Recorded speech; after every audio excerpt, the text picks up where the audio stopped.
Doris was having a beach vacation with her friend Teresa. One morning, the young women were sunbathing near the water.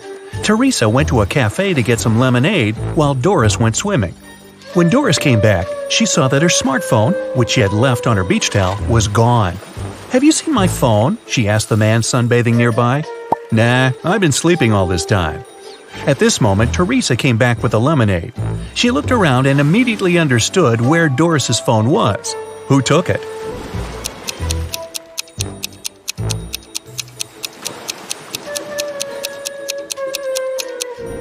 It was the man, all right. Before the incident, the spade was lying on his left. Now it's on the right. There's also a suspicious pile of sand near the spade now. The man must have hidden the phone in the sand, hoping to dig it out later. Terry invited his friend Alice, who was studying to become a police officer, to a party. It was organized by his friend Sean. Terry was worried there could be a thief at this party. Throughout the event, Alice was watching the guests attentively. At the end of the party, she told Terry who the thief was. Have you figured it out?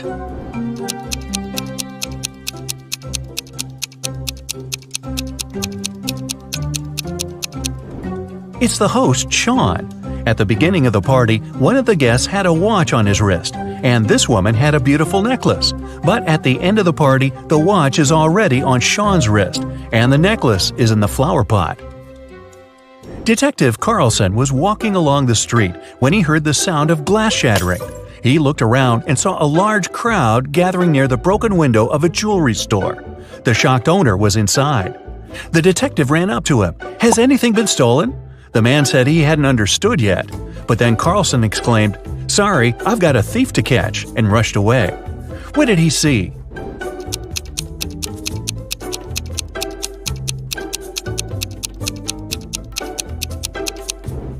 The store window was broken to distract everyone. People were looking away and didn't see this guy stealing a wallet from the man in a suit. At first, the wallet was in the man's pocket. Now the thief is rushing away, the wallet in his hand. The police had long suspected that Mr. Hall was a smuggler, transporting forbidden things on his yacht. That day, they knew for sure the cargo they were looking for was on his vessel. Several police officers came with a search warrant to the marina where Mr. Hall's yacht was parked. They examined every nook and cranny of the yacht, but didn't find what they were looking for. Mr. Hall was sneering while seeing them off. Suddenly, the youngest police officer exclaimed, "I know where the cargo is!" What did he understand?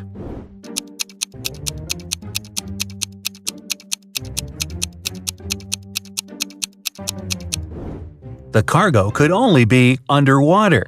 Wrapped in a protective cover, it was tied to the anchor. Look at these guys carefully. One of them is not living alone. Who is it?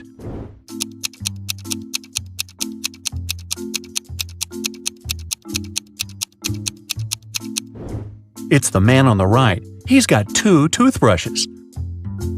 Austin, a rich businessman, brought very important documents to his office. But he had a meeting and needed to leave for several hours. Austin asked his secretary to be on the lookout for anything suspicious. His competitors could try to break into his office to look at the documents. When he came back, his secretary told Austin everything had been quiet. But when the man looked around, he realized someone had been inside his office. The secretary eventually admitted having fallen asleep while Austin was away. How did the businessman understand someone had visited his office?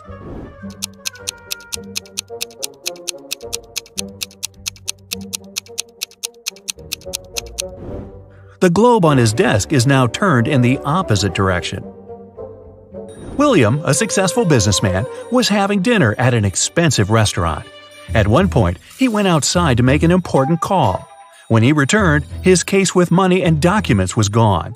The thief could only be another customer. When the police arrived, they questioned everyone who was in the restaurant. Karen said she had been writing a new chapter of her book. Paul said he had been waiting in a line to get to the bathroom. Donna had already paid for her coffee and was putting on her coat. And Robert was having a video call with his girlfriend. It didn't take detectives long to figure out who the thief was. Do you know it?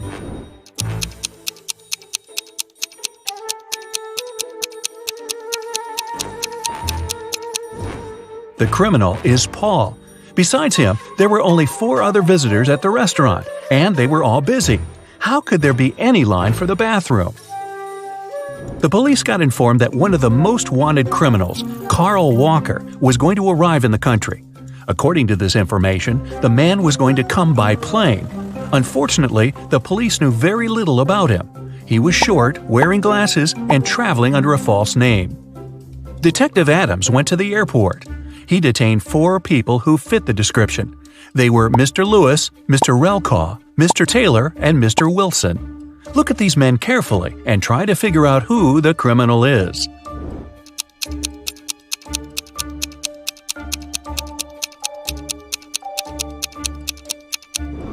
It's Mr. Relcaw. His last name is actually the criminal's last name, Walker, but with its letters reversed. A detective is looking for an important witness. Without them, she won't be able to solve a complicated case. The only thing she knows is that the witness is left-handed. Look at these people and help the detective choose the person she needs.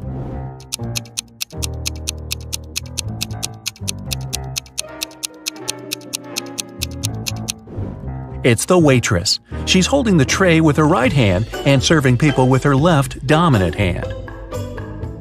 Look at these princesses and try to figure out which of them is the fake one.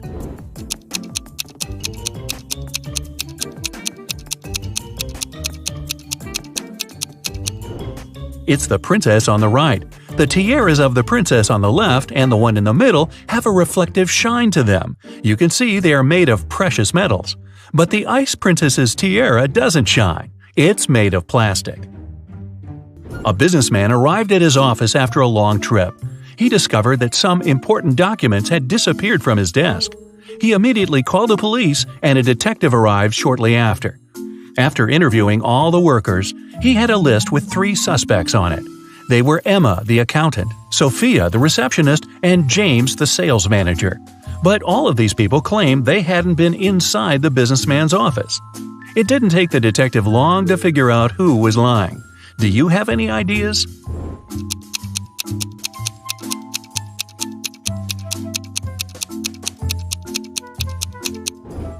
The thief is James. Both women wear high heels in the office, but the footprints on the floor are obviously left by a pair of sneakers. An elderly lady called the police. She told them someone had sneaked into her house while she had been asleep.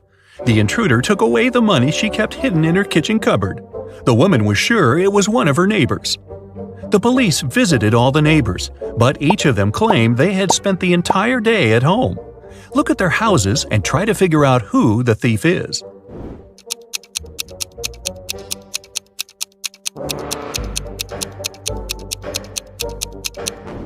Rick is lying. He wasn't at home. His car was parked near the house already after the snow had built up on the driveway. Look at these people carefully. Who does this dog belong to?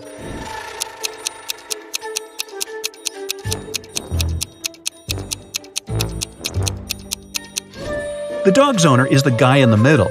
He's the only one who isn't trying to pet the animal. Can you figure out how many watermelons there are in this picture?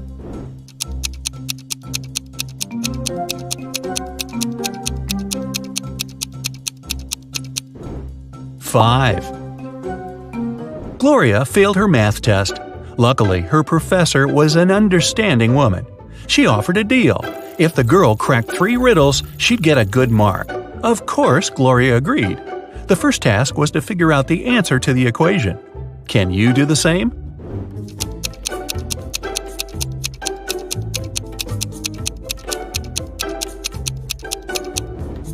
The answer is 232. Gloria didn't need much time to solve it and got the next puzzle. The student saw several numbers made up of matches. What should be the last number?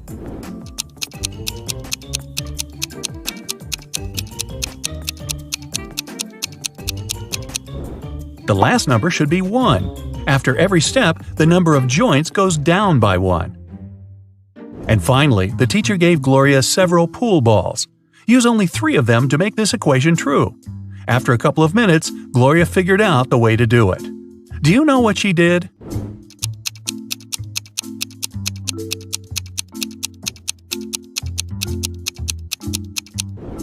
The girl rotated 9 and got 6.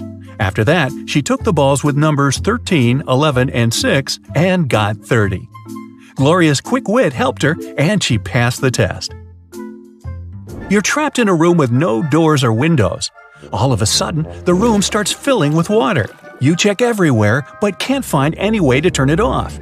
You know that help is on the way, but it's still at least 5 minutes until their arrival. You only have 2 minutes. After that, the entire room will be flooded. Obviously, you can't hold your breath for 3 minutes. You've got 3 objects, but only one of them can save your life. What should you choose? A straw, a rope, or an empty bucket?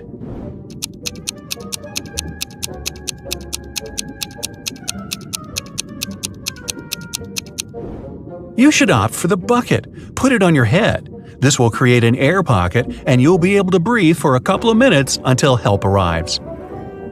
You've got lost in a desert. It's already dark, but bright moonlight illuminates the surroundings. At one point, you see a tower, but an evil wizard is looking out of the window.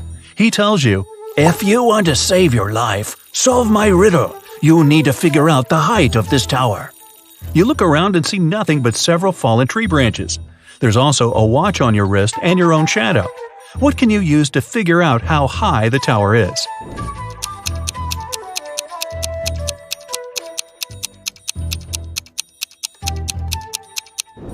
Your shadow will help you. You can compare its length with the length of the shadow cast by the tower. Then, since you know your height, you can calculate the height of the tower.